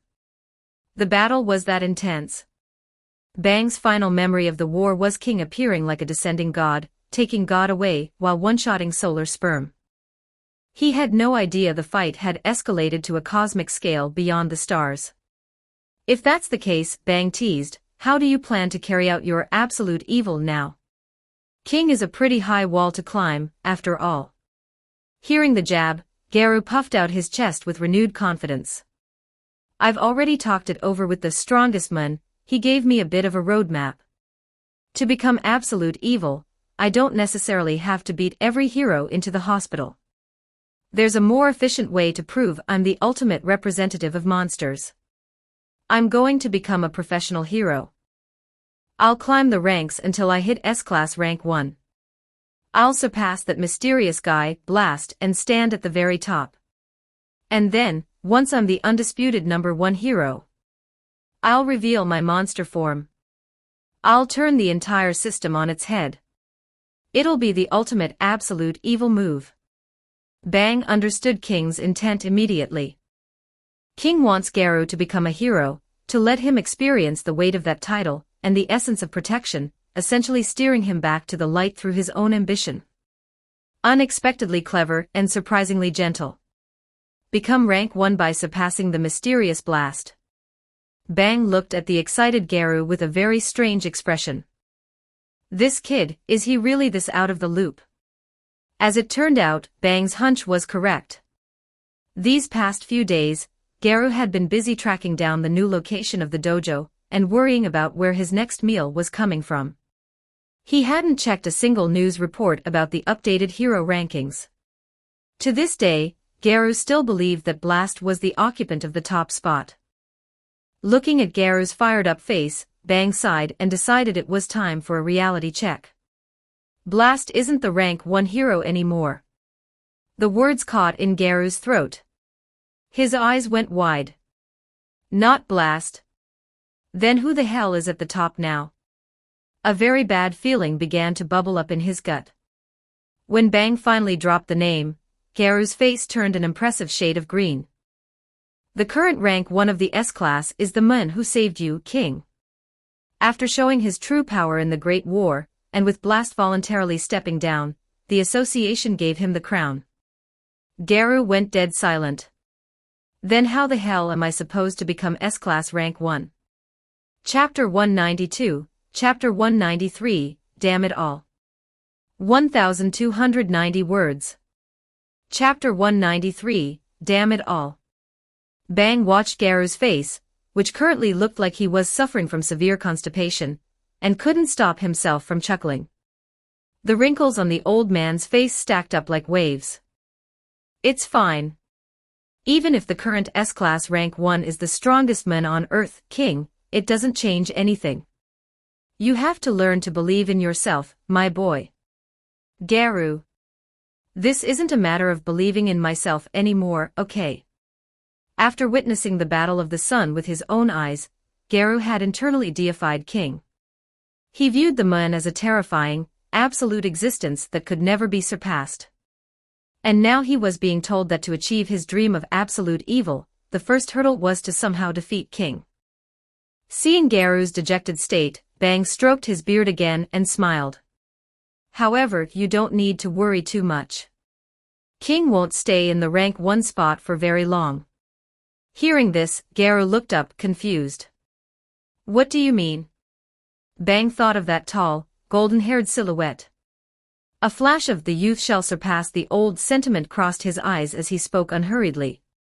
You must understand, a great existence like King, someone who has surpassed all of humanity, cannot be shackled by something as small as the Hero Association forever.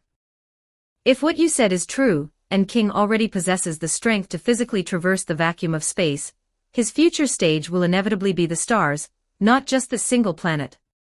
As a martial arts grandmaster, Bang saw the truth clearly. When a man's power far exceeds the level he is currently in, he will eventually move upward, he won't stay stagnant forever. Garu's eyes gradually brightened as he grasped Bang's logic.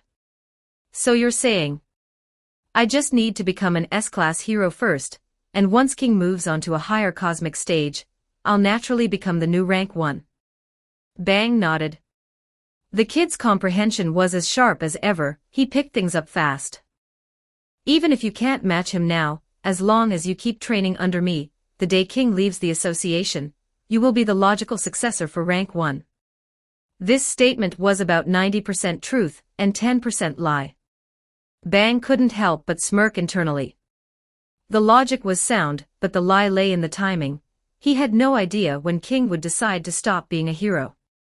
For all he knew, King might find it interesting and stay rank 1 for the next 100 years. But this was for the best. It gave Garu a goal to chase, a reason to keep moving forward. Youth is truly wonderful. Seeing Garu fired up again, Bang looked down at his own aged, withered palms and shook his head helplessly. This era belongs to the young. Old relics like me just need to support them from the shadows. That is enough. 2 weeks passed slowly. During this time, the lives of the S-class heroes underwent significant changes, while some things remained exactly the same. Metal Bat remained an ultimate siscon. However, after his 2 recent brushes with death, he cherished his little sister even more than before. After all, if you're dead, you can't see the things you value most. But if a disaster threatening human extinction ever appeared again, Metal Bat would still charge onto the battlefield without a second thought, despite his reluctance to leave her. The reason was simple, his sister was part of humanity too. Watchdogman returned to City Q. He resumed his role as the city's guardian deity, lying lazily atop his pedestal in the central plaza, soaking up the sun. Pig God continued his endless eating and drinking. But unlike before, there was a sense of urgency in his heart. After facing a disaster that left him feeling powerless, he wanted to stack even more fat reserves to ensure his ultimate move would be powerful enough to protect humanity. Metal Knight, Beaufoy, was summoned by the association's higher-ups after the City Z disaster. However, the cowardly executives didn't dare to actually scold him, they just politely asked him to put in a bit more effort in the future. Tatsumaki remained S-class rank 2. She continued to be the public's most active hero, dealing with various monsters and disasters daily. Even as the queen of ESP, she felt exhausted and irritable at times. But whenever she thought of a certain golden-haired Scarface sitting above her in the rankings, she was instantly refilled with motivation. Atomic Samurai felt like a Newman after his enlightenment, yet in some ways, he hadn't changed at all. In the past, he was arrogant, only shaking hands with the strong and drawing his blade at the slightest insult. Now he was like a still lake. No matter how much the outside world prodded him, his heart remained calm. He wasn't emotionless, he was simply more grounded, his aura becoming steady and reliable. Drive Knight managed to repair his mechanical body. He even added several extra components he'd salvaged, increasing his overall firepower by another tier. Tank Top Master, since the City Z disaster, had been stuck as a 1-meter-tall dwarf, and a freakishly muscular one at that. To avoid being laughed at and to rebuild his authority among the Tank Top army, he became a shut-in. He spent every day consuming massive amounts of protein, and training like a demon. After 3 weeks of effort, he finally grew 10 centimeters. He was now a 1.1-meter-tall dwarf. Superalloy Darkshine's muscles became even more brilliant. Attentive observers would notice that he had undergone a total metamorphosis from the inside out. He used to hide cowardice behind a mask of confidence, but now, he possessed genuine, unshakable faith in his own muscles. Zombie Iman, after witnessing the power displayed by King and Saitama, revisited a certain theory. He resolutely tracked down Dr. Genus, who was currently busy running a takoyaki stand. After hearing Zombieman's thoughts on the limiter, Dr. Genus finally decided to temporarily put down the octopus flower and dedicate himself to helping Zombie Iman break his own biological limits. Pori Pori prisoner, once his wounds healed, rushed back to the prison with a heart full of joy to find his harem. But the moment he arrived, his subordinates tremblingly informed him that his second-in-command, Garu, and his most graceful darling, Sonic-chan, had both escaped. In that moment, prisoner's heart died. Bang suspended all hero activities. Unless the world was ending, he refused to show his face. He spent every waking hour at the new dojo, carefully guiding the top disciple he had finally brought home, Garu. On a side note, when Charanko returned from the evacuation and saw Garu, he nearly fainted from pure terror. Child Emperor still didn't get along with Metal Knight. After seeing Bofoy contribute nothing to the Great War, the boy was convinced the man was a traitor to the species. However, the war had provided Child Emperor with a massive amount of inspiration, leading to a wave of technological innovations that took his gear to the next level. Flashy Flash realized after the war that his speed was not the absolute peak of the world. Seeing others who could move even faster, or even suppress him entirely, he dug out his old ninja scrolls and began practicing like a man possessed, determined to reclaim his title as the fastest. Whether it's that flame monster, One Punch Man, or King, I will surpass them all. As for Blast, he vanished again after his public speech, disappearing from the public eye. Most assumed he had reunited with his specialized team to continue their war against God in the shadows. Meanwhile, inside a certain bald man's home. Damn it all.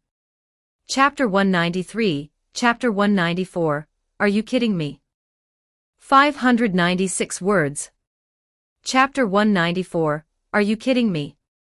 The two strongest beings of the current era sat lazily in front of a game console, controllers in hand.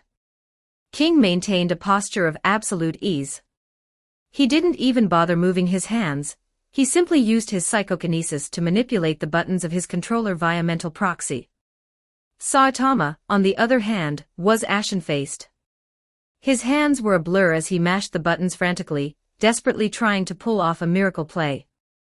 However, under the crushing weight of King's absolute gaming dominance, even the bald demon was reduced to a punching bag in the virtual world. Watching his character slump to the floor yet again, while King's health bar hadn't moved a single pixel, Saitama finally snapped. Are you using a health hack? Why isn't your HP dropping at all? King shrugged helplessly, his expression and tone remaining consistently indifferent. Don't be a sore loser, Saitama. This is pure skill. You're just such a noob that you haven't even touched the hem of my character's skirt. Saitama. He felt a profound sense of powerlessness. He was being utterly stomped in the realm of gaming. He couldn't even land a single auto attack on King. But in a heartbeat, fury and indignation flooded his brain. Saitama gripped the controller again, his eyes burning with an internal fire. I refuse to believe this. At this moment, veins were throbbing on Saitama's smooth head. His skin was turning a vivid, pulsing red. He had reached a state of total red-hot rage. Round 358. I give up. Saitama collapsed onto the floor, his face pale and written with weary resignation. He didn't even have the energy to be angry anymore. For 358 consecutive rounds, he hadn't touched King's character once. Not even a single basic hit had connected. Solar Sperm was sweeping the floor nearby, occasionally glancing at their reactions with a look of pure shock. Video games, do they really possess such terrifying mental destructive power? Even that monster Baldy collapsed in agony. Secretly, Solar Sperm made a vow: I must practice gaming in secret. One day, I will use this weapon to defeat the Baldy and reclaim my freedom. Saitama, a lot of time has passed. It's about time we made our move. King patted Saitama on the shoulder, his tone casual, as if he were suggesting they go out for breakfast. Hearing this, Saitama's motivation returned instantly. With a single spin, he completed a 1-second costume change. His white cape billowed behind him as his mustard yellow jumpsuit hugged his muscular frame. Well, say no more. Let's go right now. I'm full of pent-up rage, and I've been looking for a place to vent. King had already discussed the plan with Saitama. They would invade the high-dimensional realm together to launch a counteroffensive against God. Saitama had readily agreed. To fight top-tier powerhouses and potentially rediscover the joy of battle, this had been Saitama's ultimate pursuit ever since he became invincible. Moreover, that God person had tried to invade Earth, which had annoyed Saitama from the start. He was more than ready to beat the deity into a pulp. Solar Sperm, eavesdropping from the corner, felt his eyebrows twitch. A terrible premonition hit him. Are they really going to go beat up a god? His sense of unease intensified until his primal instincts were screaming danger. Sure enough, a certain bald head turned slowly toward him. Saitama pointed a finger. Maybe we should bring this guy along too. It might get lonely otherwise. Are you kidding me? Chapter 194, Chapter 195, May Your Luck Hold. 1263 words. Chapter 195, May Your Luck Hold. Solar Sperm nearly peed himself from pure terror. He had explicitly betrayed God, yet he still carried a portion of his divine power within him. If he were dragged along to face the deity, he'd be drained dry and turned into a lobotomized husk on the spot. Lord Saitama, Lord King, surely there's no need for a weak, insignificant bug like me to tag along. I'll stay here and handle the logistics. I'll make sure the apartment is spotless for your return. Hearing the plea, King's gaze drifted toward Solar Sperm, his mind racing. It was true, the monster couldn't stay on Earth. To be fair, Solar Sperm was arguably the luckiest being in existence, having successfully stolen a portion of a god's essence. Because God's true body had been beaten back into the high-dimensional void and couldn't easily reinvade Solar Sperm's mental space, the bald demon was free to visit the monster's soulscape whenever he liked. This created a unique problem. God had the authority to reclaim the power, but lacked the proximity to do it. However, if Solar Sperm stepped foot into the high-dimensional realm, he'd likely be purged the millisecond he arrived, his power becoming fuel for God's recovery. King wasn't about to hand the enemy a gift basket of energy, even if Solar Sperm was just a weak, God-level entity compared to himself. But I can't leave him here either. Solar Sperm was weak, only by the standards of King and Saitama. To anyone else on Earth, he was a walking apocalypse. Even Tatsumaki wouldn't survive a single serious punch from him. With King and Saitama heading into the higher dimensions, there was no telling how long they'd be gone. If this pet decided to go on a rampage while the masters were away, no one on the planet could stop him. King needed a third option: keep Solar Sperm away from both the high-dimensional realm and Earth. Fortunately, King had the perfect man for the job. A few minutes later, a middle-aged man in white and silver battle armor strode into the apartment. He gave the dazed Saitama a friendly wave. Hello, Saitama. Life treating you well lately? Ah. S'all right. Saitama scratched his head, his face a perfect oval of indifference. After the short, pointless greeting, Blast got down to business. He cast a wary, sharp glance at Solar Sperm before turning to King.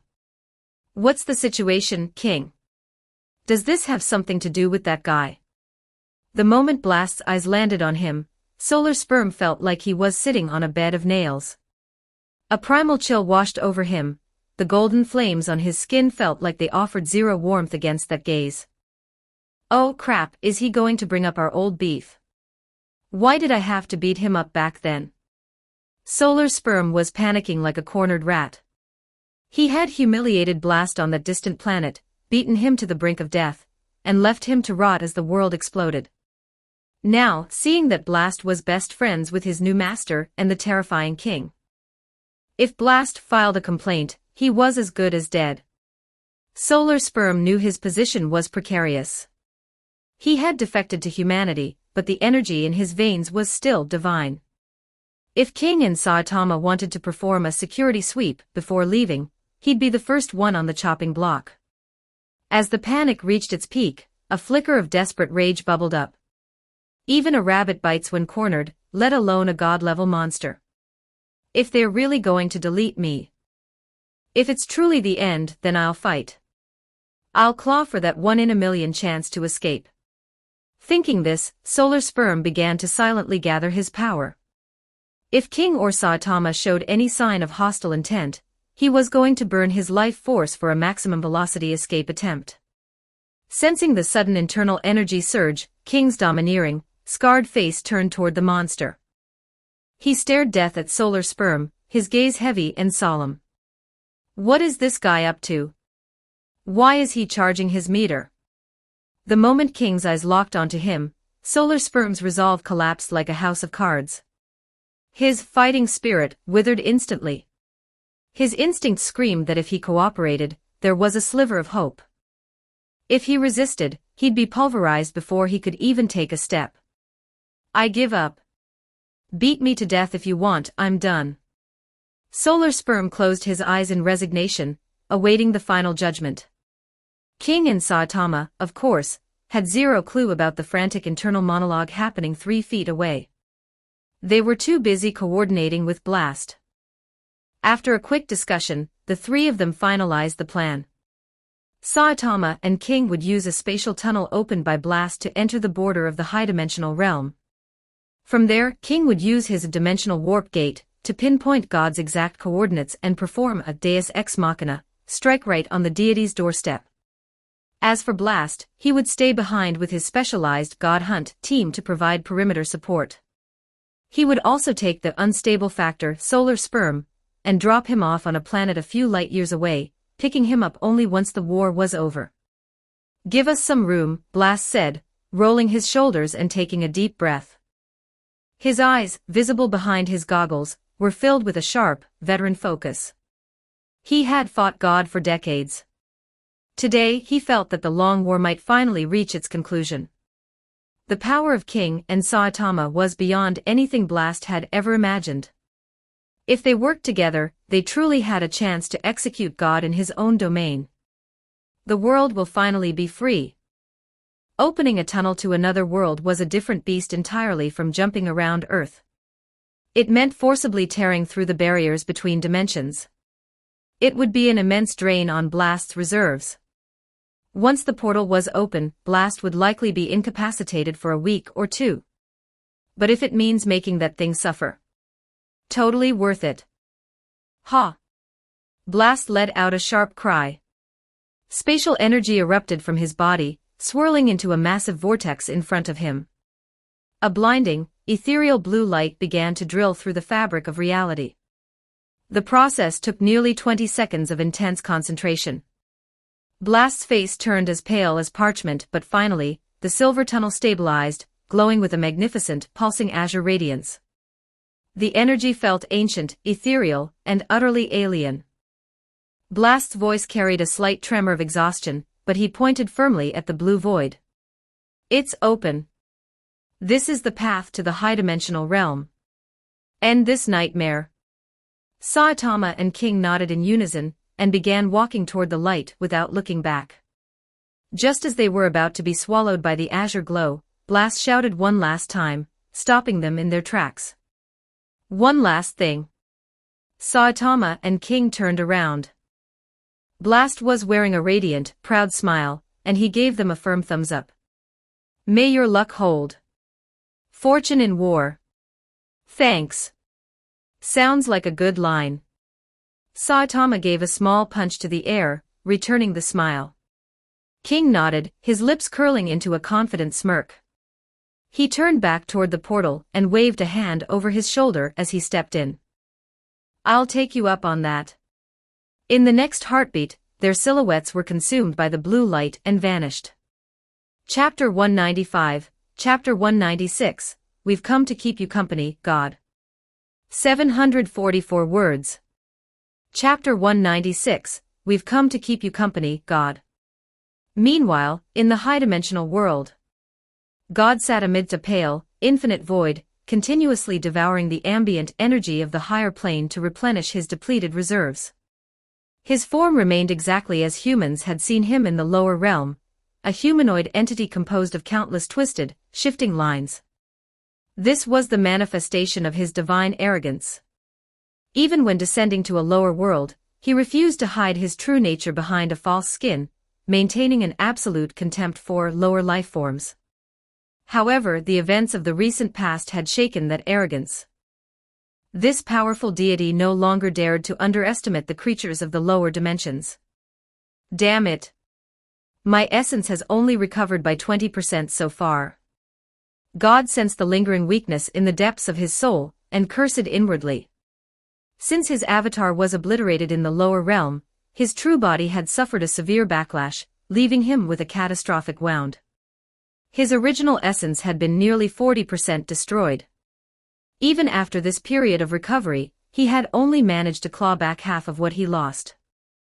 And this was only possible because he had exploited the fragile nature of high-dimensional time, frantically accelerating the flow of time around him.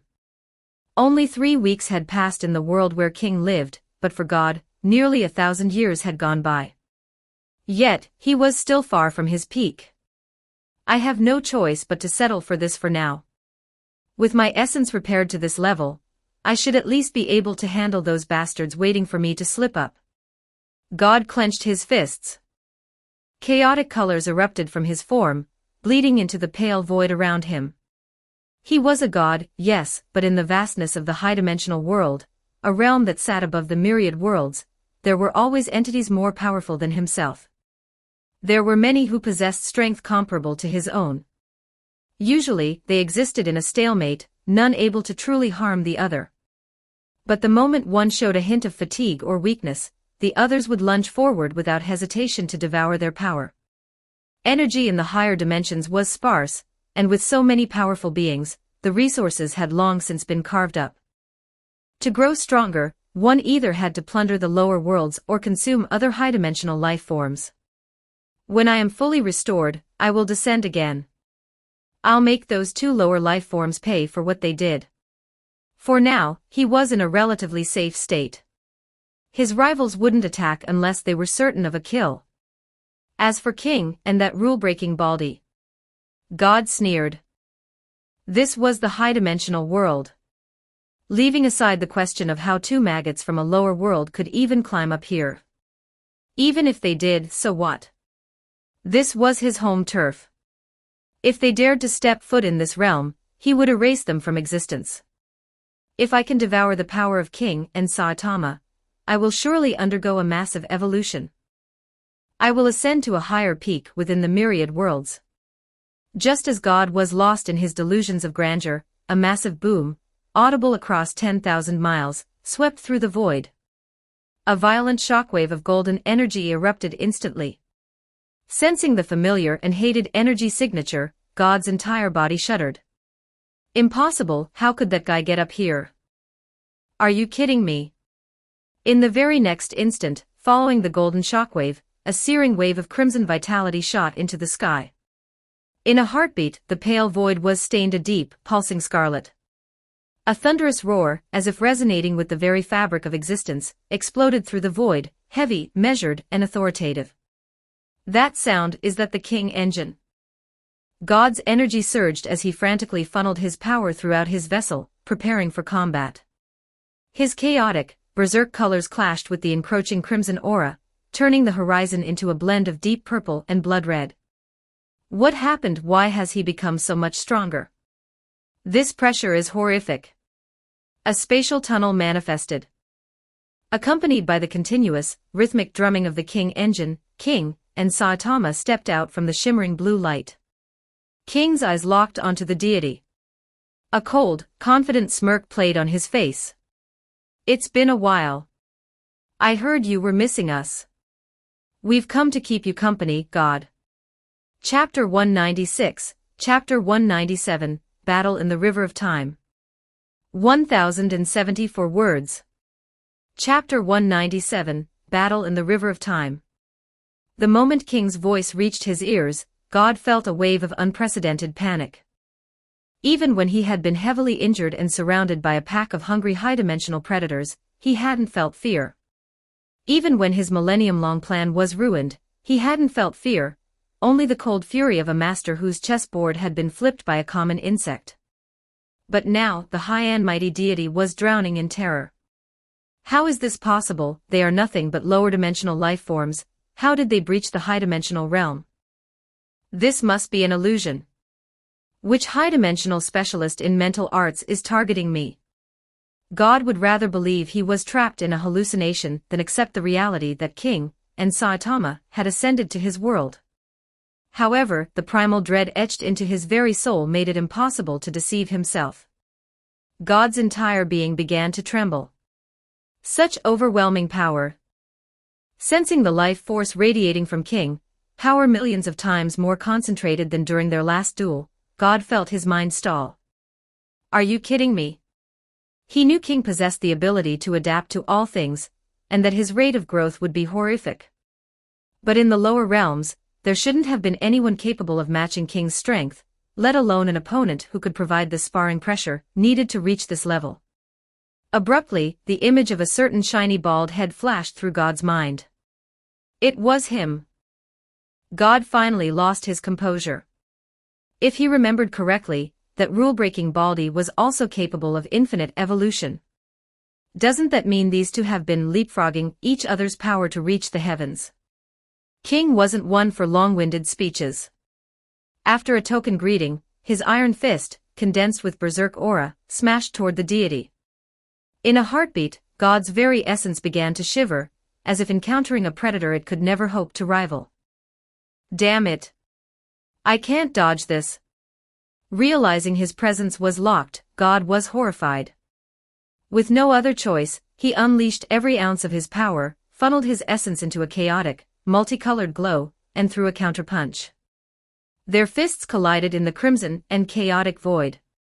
A violent energy shockwave erupted, sweeping outward from the point of impact and blanketing the dimension for hundreds of thousands of miles. Saitama raised a hand to casually swat away the shockwave heading his way. He smoothed down his non-existent hair.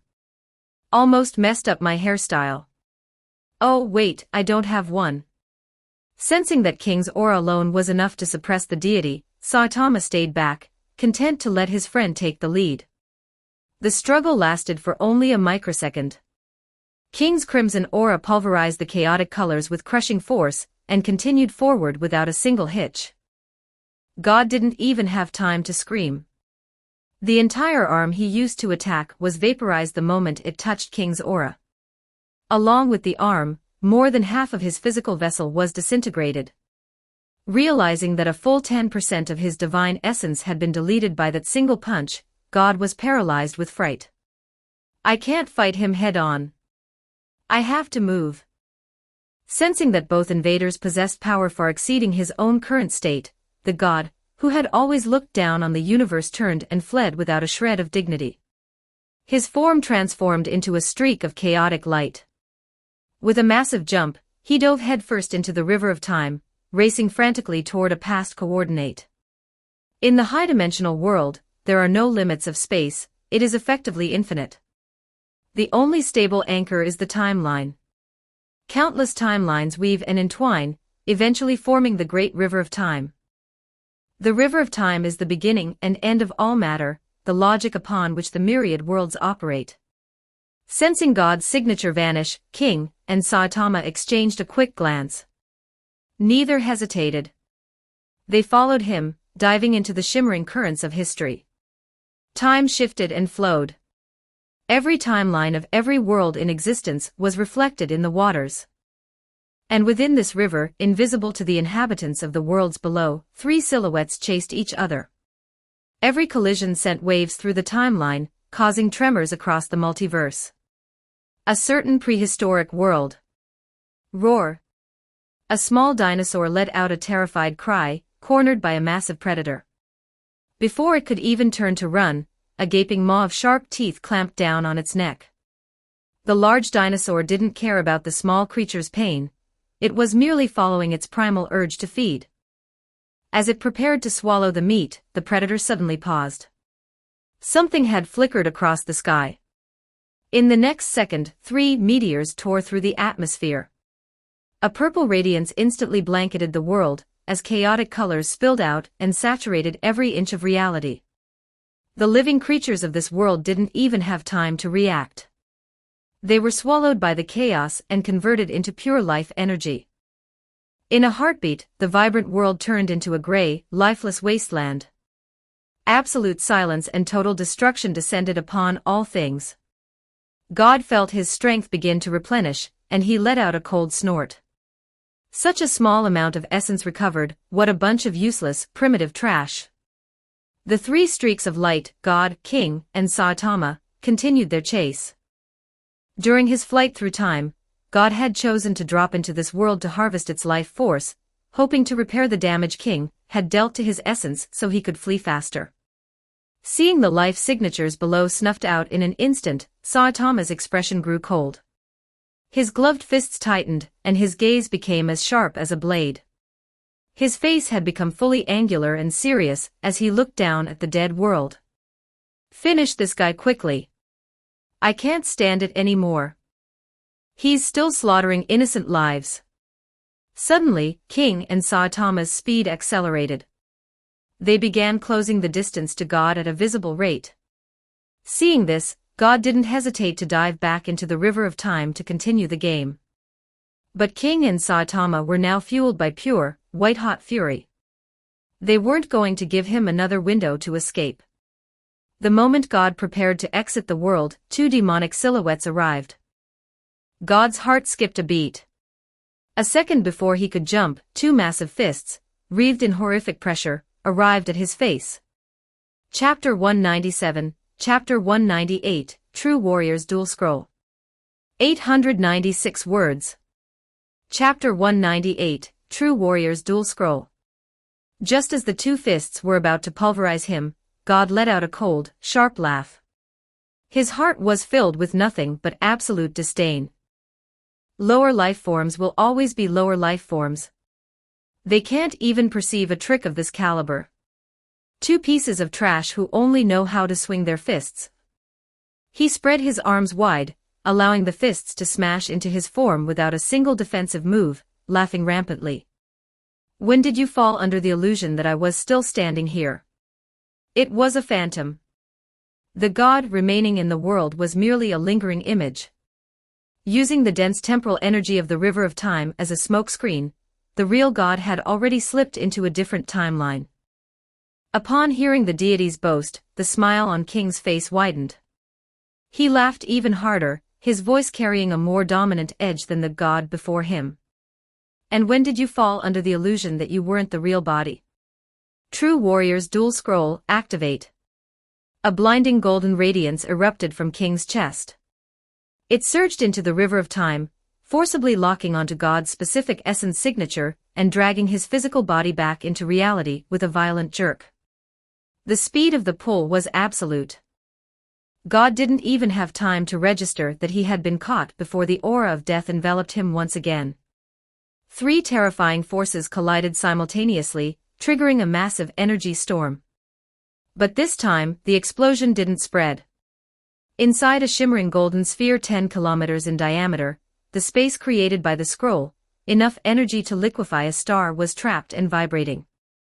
God was hit by the tag team combination of Saitama and King. His eyes saw stars as his divine essence plummeted at a rate that can only be described as hopeless. His very vessel began to crack and flake away. Damn it! Realizing that nearly 30% of his total life force had been deleted by that single exchange, God's hope hit rock bottom, replaced by absolute, cold despair. What are these two monsters? How long has it been in the lower world? How did they become this powerful? In God's perception, the current king and Saitama were thousands of times stronger than they had been during their last showdown weeks ago. I have to run. If I trade blows with them even a few more times, my essence will be drained dry. I will truly die. God turned into a streak of light, rushing toward the edge of the golden barrier. He burned his remaining life force, unleashing a tidal wave of chaotic, violent energy that slammed into the walls of the arena. But after seeing the result, God stood frozen in horror. Why won't the barrier break? He refused to believe it and slammed his body into the wall again, only to be bounced back by a force even more horrific than his own. King's steady voice rang out in God's ear, dripping with mockery. It's useless. This is my private arena. Unless one side is beaten to death, no one leaves.